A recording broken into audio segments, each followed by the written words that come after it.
ultimately it is a layer two on top of what you've described as what is Ethereum.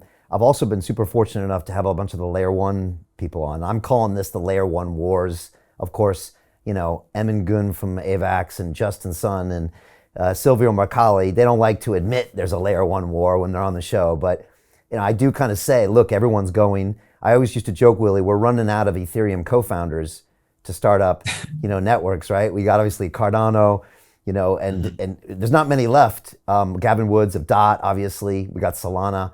But it's pretty exciting and obviously good for the consumer if you've got all these amazing layer one solutions that will compete for each other, will give the best customer experience, and ultimately, like you said, potentially create these platforms that you can change over to based on what your needs are for your dApp. Just your thoughts on, are we in the middle of layer one wars? Anything that you think is interesting or less interesting or something to be aware of kind of in that space? Yeah, I mean, we're currently in layer two wars of Ethereum's anything to look at on there, but I think that, yeah, totally. I don't think layer one is complete in that sort of innovation. I'm an investor in Radix, and they're doing layer one, and very much like the scalability of Solana. They're saying layer one scales. They scale even better. They scale whilst keeping the whole network decentralized. Like, you can add a Raspberry Pi to that network, and it'll add to the compute of that network. And so, but like, these guys figured it out. Took them like, what was it, 8 years, 7 or 8 years to get to the point. But I think there's a hotbed of innovation in layer one, and with this, I think I'm now going back to my Bitcoin roots. Like, I'm thinking of this stuff as, if any one of these compute layers become popular, the token underneath it starts adopting monetary properties, because it becomes the collateral on the network that's being computed on.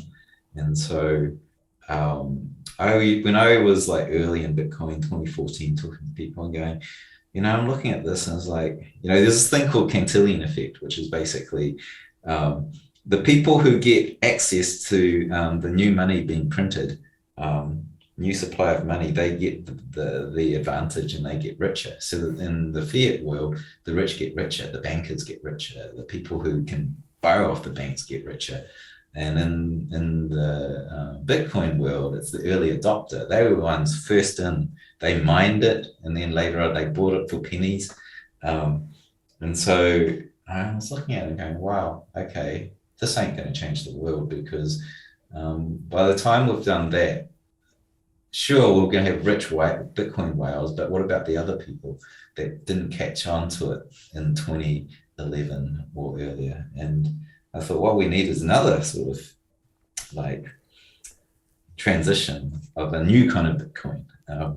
And I've been thinking, that's what's happening. It's like, right now, I missed Bitcoin but at $1, right? That was like 2010 or whatever, but I got the Ethereum ICO and I bought it for 30 cents or whatever it was.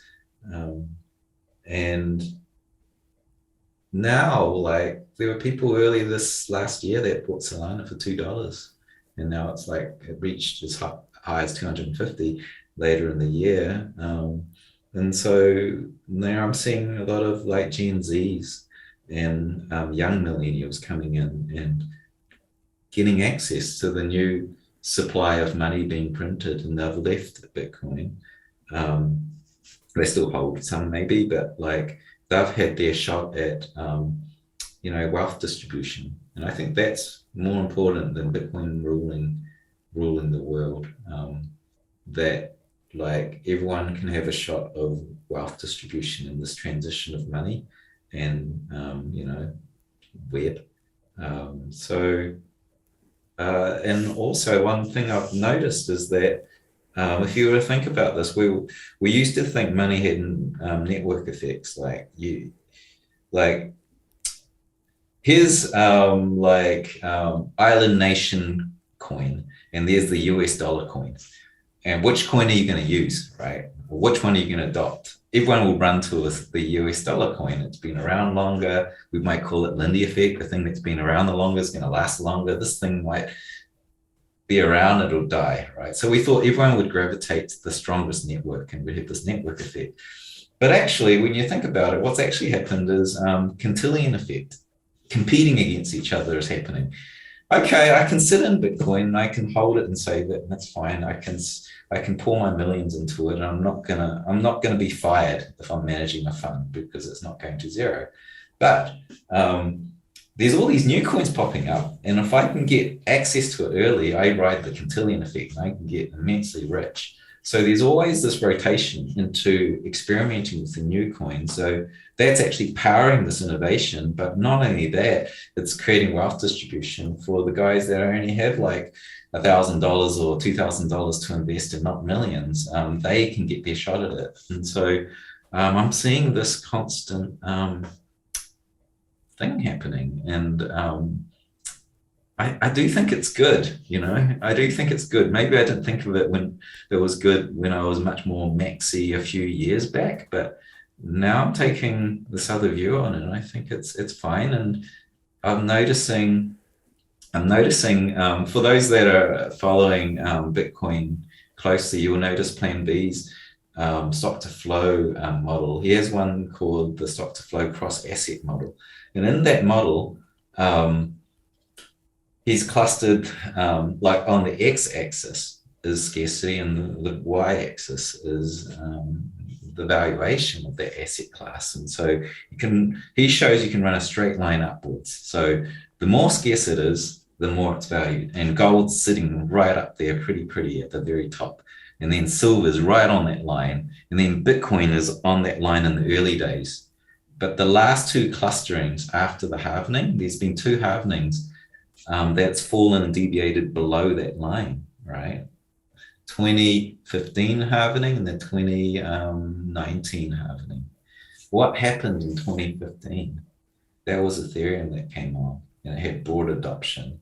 So the scarcity of not the Bitcoin bucket, but the scarcity of the crypto bucket wasn't as scarce anymore, because we had new supply come in as a different network. So it's when I look at that chart, I look at it, it's like, whoa, we're getting new supply coming in. And the market's recognizing that.